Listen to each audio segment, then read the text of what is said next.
Alrighty guys, welcome back to another one.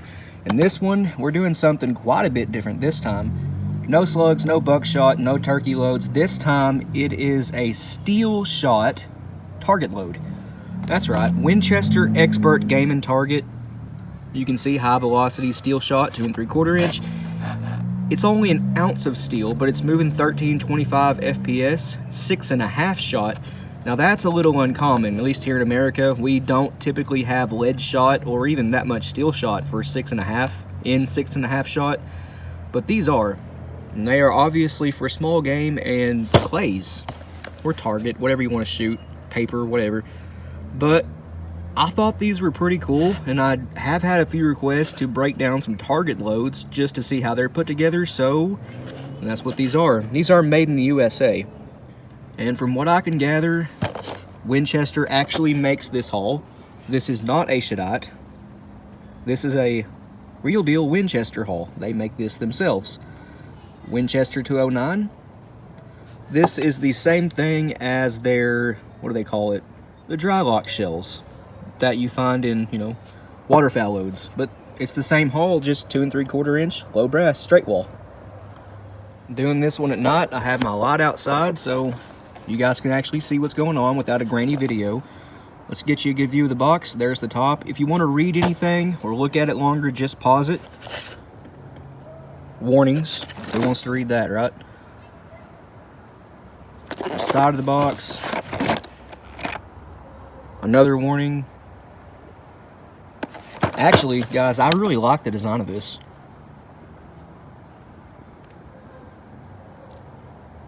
And right here is their recommendations for this shot size or other shot sizes. That's pretty cool. Federal does the same thing. Pretty cool design box. I like it. I will say, these do have a pretty good crimp on them. It looks great. However, we have no taper, and this is probably not going to come across on camera very well, but the top of the shell is a little bit slanted at an angle like that. So it's not even, but that doesn't really matter. It's just not the prettiest thing in the world, although it does have a great crimp. Because these have a fold crimp, I won't need to cut the roll off. I can just open it up with a pair of needle nose pliers and flare it out with wire cutters. We can dump the shot out, pull the wad, look at the powder, all that good stuff. I do want to mention though, you can actually unroll roll crimp shells if you just heat the end of the hull up a little bit. Get a flathead screwdriver and just ease the crimp up. You can unroll them. I just don't bother with that because it is time consuming and they don't always go back together just right. Here's our payload. It's not truly an ounce. It's 434 grains. I'm going to guess that's going to be 0.99 in ounces. Yeah, 0.993. It's close enough to an ounce.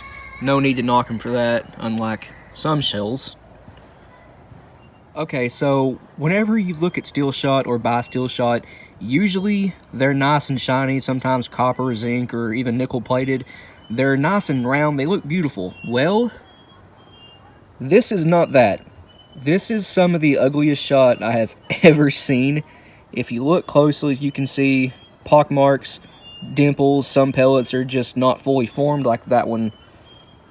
Right, well, I don't know how to show you, but they're all different sizes. You can see the bottom row right there. The pellets are different sizes. But, I mean, at the end of the day, it don't really matter. This is a target shell meant for, obviously, shooting clays or small game. It's not really going to matter what the shot looks like. You're not, looking for a really good pattern out of this stuff. It's just target loads. Just wanted to show the shot real quick. It is pretty ugly. Do I care? Not really. Again, this is a target shell. Here's our wad. And guys, this wad is honestly really cool. The pedals are super thick and sturdy. You can hear that. That's a lot more sturdy than a lead shot wad.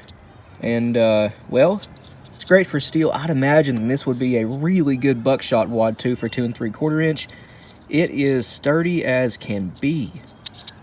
And it's not tapered, flat base. The wad pedals are straight. They don't flare inwards towards the bottom of the shot cup. Yeah, this would be a great buckshot wad. Too bad Winchester doesn't sell these, and I don't know of any commercial wad that's like this. That's a cool wad. Our powder charge is probably 20 grains. I did spill a few little flakes, as you can see right there. It's probably 20 grains. The wind just changed it to 19.4, but it was 19.8 for a few seconds, so we'll call it a 20 grain powder charge. And honestly, if my camera would focus on it, this powder looks like tight group. It is not as dark as long shot. It has a slight, I want to say, yellowish hue to it, sort of like tight group or tight wad. It's definitely not long shot or anything like that. It is a faster burning powder, I want to say. Nonetheless, it's a ball powder. This is what I meant when I said the shot size is inconsistent. The one on the bottom is oblong too, but it's the biggest, and then we have the smallest size in the middle, and the one on top is in between the two. It looks like number 8 shot mixed with number 6 shot or something. It's just super inconsistent, and some of the pellets are oval. Here's a different view of it. You can see the one in the middle is also malformed. You can see the difference better in my hand, but really, who cares? Again, it's a target load. It doesn't really matter all that much. One more thing I want to make note of before signing this video off. You can see that shot comes above the wad pedals. That's not ideal for steel, although I am fairly certain the steel shot in this is probably the softest steel you could possibly get. I don't really think it matters all that much. Plus, when you fire these, the setback will definitely get all of that inside the wad. Not really an issue, but not ideal either. And here's what it looks like put back together. I crimped it on my Leloadol and then spun it for just a second with the got being 2, and it looks great. Actually better than what it did before I took it apart. Looks good now. Well guys, I gotta say, these were not at all what I expected, but interesting nonetheless. I really didn't expect the super inconsistent shot, but again, target shell, so it is what it is. But I think that's going to end this video here. Thanks for watching, and we'll see you in the next one.